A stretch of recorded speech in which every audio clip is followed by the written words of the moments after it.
Hi, in this video, I'm going to share with you a common type of question that your child will get to see when they learn the topic of fraction. Okay, this type of question is what I will call the remainder question type. Okay, so let's take these three questions as an example. So question 1 says that Sam spends $42 of his money on a gift and 2/5 of the remaining money on a book. In the end, he had 1/4 of his money left. How much money did Sam have at first? Question 2 is slightly different. He says that Peter used 2/5 of his salary on a TV. He spent 1/6 of the remaining money on the table and $350 on some chairs. He was left with 1/4 of his salary. What was his salary? Question 3 states that at the bakery there were 3 types of tarts. 4/9 of the tarts are chocolate tarts and 2/5 of the remaining are strawberry tarts. The rest are mango tarts. There are 56 chocolates and mango tarts altogether. What fraction of the tarts are mango tarts? How many tarts are there in total? To the kids, these three questions may look very different. Actually, the way to solve this type of question is exactly the same. I'm going to show you how to solve this type of question in a step-by-step manner using these three questions as an example. Let's begin. Okay, the first thing, I highlight the question such that you can see there's a certain pattern on it. So the question usually consists of three parts. It consists of a primary component, which I call it the primary component, where he will give you something to tell you that for example, question 1, he says Sam spent $42 of his money on a gift. He tells you the scenario. This is the primary. He says that he can spend $42 on a gift. Well, in question 2, he says that Peter used 2/5 of his money on the TV. And question 3 tells you that 4/9 of the tarts are chocolate tarts. So he tells you something that is very fixed. Okay, it's a primary. I call it the primary component. Okay, in the second part, they will tell you what is the remaining, what happened to the remaining. Okay, so 2/5 of the remaining money on the book. Okay, and the second, he says that he spent 1/6 of the remaining money on the table and 350 on some chair. And the third part question, he says that 2/5 of the remaining money are strawberry tarts and the rest are mango. So you see a certain pattern. He tells you the primary component. After the primary component, those are the remaining, and what happened to the remaining. Okay, so there is a certain pattern to it. And the keyword to identify this type of question is you see the word remaining, remaining, and remaining. Okay. The third part, which I highlight in orange here, is actually what tells you a clue to usually related to what is the relationship to the total sum. Okay, which in this case, he said 1/4 of his money left, 1/4 of his salary left. There were 56 chocolates and mango tarts altogether. Okay, so you see all the three questions, I can break them into three parts. Now let's solve the problem using step by step so that you know how to use this information. Okay, so step 1, we pull out the yellow color part, which is the primary component. So the question 1 says that Sam spent 42 of his money on a gift. So what I did was I just draw gift and say $42 because I do not know exactly how much Sam have, which I also not interested to know at this moment, but I just know that it's called the remaining because $42 is used on the gift and the rest we don't know. So this is how we should be drawing the model. Question 2 says that Peter used 2/5 of his salary on the TV. So since you know that it's going to be 2/5, so which means that total has to be 5 parts, and 2 parts is TV, and 3 parts is the remaining. for the third one, he said 4/9 of the tarts are chocolate tarts. So same thing, if you know that 4/9 of the tarts are chocolate tarts, means that there should be 9 parts in total, and 4 parts are chocolate, and the remaining must be 5 parts. So now you see how we can use the information of the primary component to draw the first part of the model. So now let's go to step 2. Now we use the information on the second part on the remaining to continue drawing the model. Okay, I copied the first model on top here so that you can see the relationship on how I transform it. So now for question 1, he said 2/5 of the remaining money on the book. So which means that this is the remaining, remember? So he's going to spend 2/5 of the remaining money. So which means that now I take the remaining, I divide into 5 parts. And out of these 5 parts, 2 parts are going to be for the book.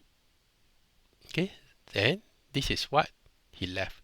Or this part, I call it what he left or what he saved or whatever, because we do not know what is going to be happen in this part, but we leave it here first. So I say he spent 2/5 of his money, of the remaining money on the book. Okay. Okay. For this question, he says that he spent 1/6 of the remaining money on the table and $350 on some chair. So this is the remaining money. He's going to spend 1/6 of it. Okay. Of course, you can take this part and cut into 6 parts. Okay, but you still have a 3p here, so your child will be usually a bit confused. But for this type of question, the trick is always, okay, since I know that I'm going to make this 6, I know that if I times 2 for here, I will have 6. If I times 2 for here, I will have 4. Okay, I never change the total. The total is still 5 times 2 is 10, so the ratio is still correct. Okay, I still have 2/5. 4 over 10 is still 2/5 on TV. So I never change the ratio, but I simply make it the same such as easier to work. So 3p times 2 becomes 6p. Okay, so I use 1p for table, 1 part for table because it's 1/6 of the remaining for table. Then $350. I do not know how much $350 is going to be, what fraction it to be the total, but I just simply say that $350. Okay, so then of course here is whatever that is left. So this is how I draw the second model.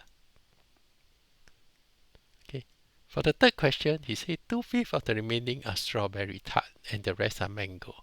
So remember, we already know that this is 9 parts and 4 parts are chocolate, 5 parts are the remainder. So out of the 5 parts, because 2/5, so it's already tell you that there's 5 parts here, 2/5. So out of the 2 parts here are strawberry and 3 parts here must be mango. So now we have used the remaining information to draw the second part of the model, and we left with the third part of it, which is the third piece of information that is given.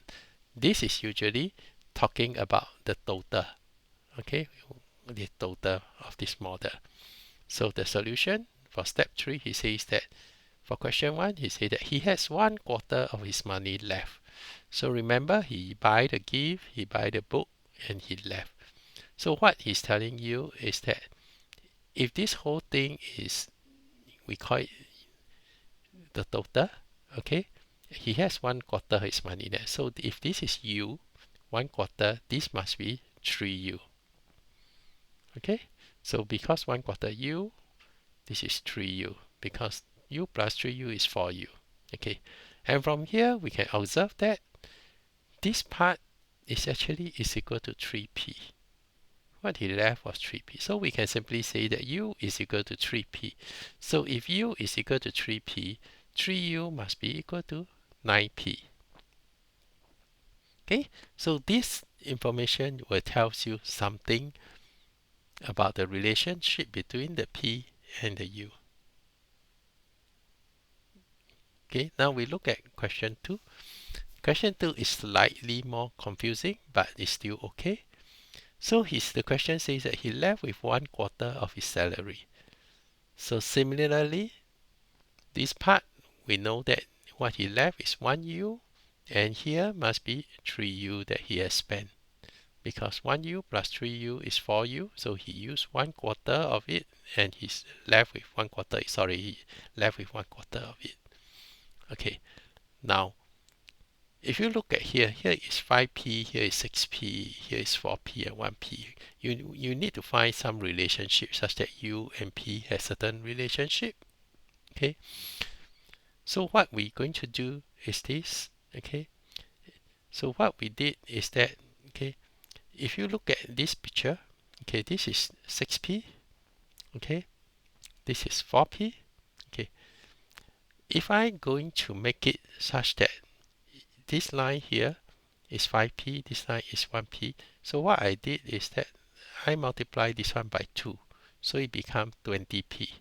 8 plus 12 is 20. So simply all the p I multiply by 2, it becomes 2p, it becomes 10p. Okay, and from here, I straight away know that if here to here total is 20p, 1/4 must be equal to 5p. And here 3/4 must be equal to 15p. Okay, I repeat why I need to multiply here by 2. Okay, because total from here to here is 10p. 1/4 is 2.5p, which your child may have problem handling 2.5 and 7.5 here, which if they can manipulate very well with fraction is okay, but if they cannot, working in 2.5 and 7.5 might be a problem. Okay, but if you change it, multiply by 2 and put this part as 20, 1/4 become 5p and 3/4 become 15p. It's easier to work on.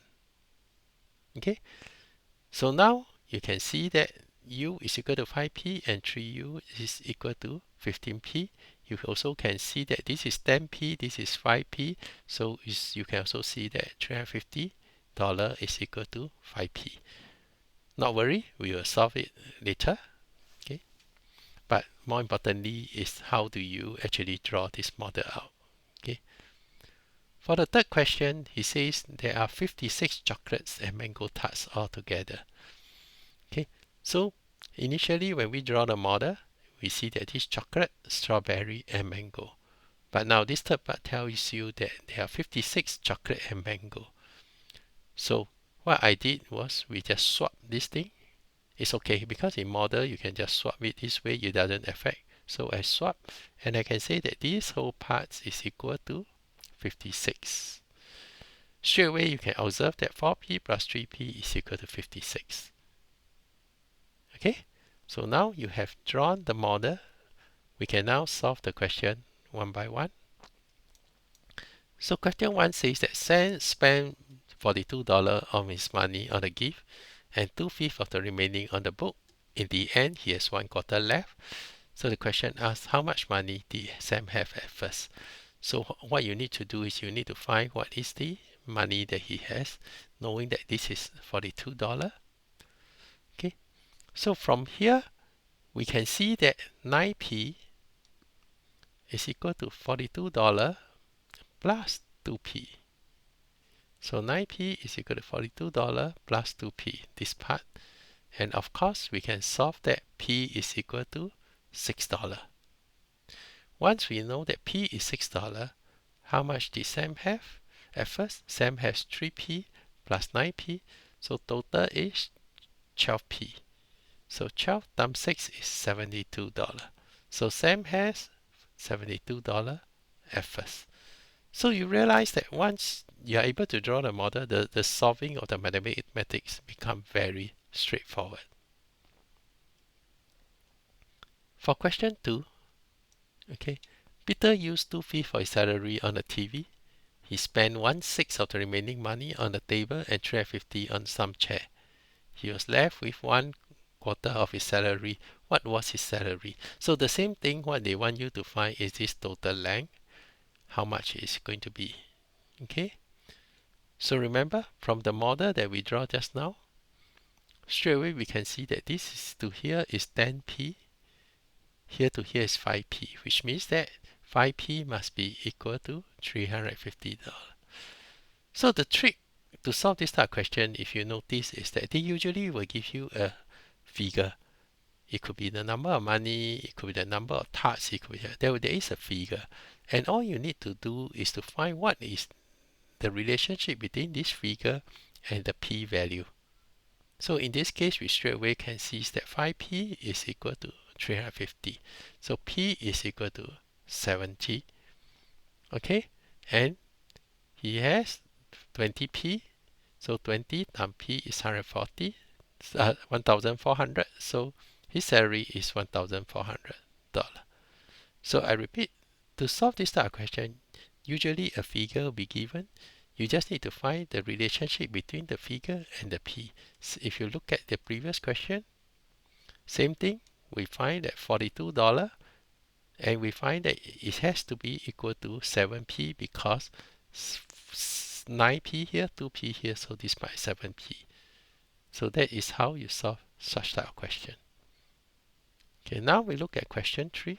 Question 3 looks very long and complicated, but actually is the easiest to solve. A bakery, there are 3 types of tarts. 4 9s are chocolate tarts, and 2/5 of the remaining are strawberry tarts. The rest are mango tarts. There are 56 mango and chocolate tarts altogether. So the first question is, what fraction of tarts are mango tarts? Okay, so if you look at it, 4 9, so 4 here. Okay, chocolates. So, and they say that 2/5 of the remaining are strawberry. So 2 parts here are strawberry. So the 3 parts must be mango. So what is the fraction of tarts are mango? So total there is 9 parts. 3 parts are mango. So 3 over 9. Okay, they want you to give your answers in the simplest form. So 3, 9, you divide by 3, you have 1/3. So the answer is 1/3. How many tarts are there in total? So same thing, they ask you to find the whole length. Straight away, you can see that there is a relationship. Remember, I tell you that there will be a number that's given to you. It could be money, it could be a number of tarts, etc. Find the relationship between the p and the figure. So in this case, you can see that this is 7p is equal to 56. So 7p equal to 56p is equal to 8. And the total length here is 9.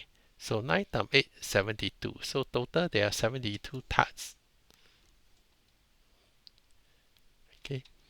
So if you look at it, it's actually very straightforward to solve this type of question as long as you know how to draw the model. You know what is the purpose of giving you the figure, the purpose of giving you the figure, whether it's the number of tarts, money, and so on. The third thing is for you to find the relationship between the p and that figure. And once you got it, you can solve everything that they want in the question itself. Okay, I hope this video will give you confidence of solving question that with what I used to call the remainder type question. Thank you very much.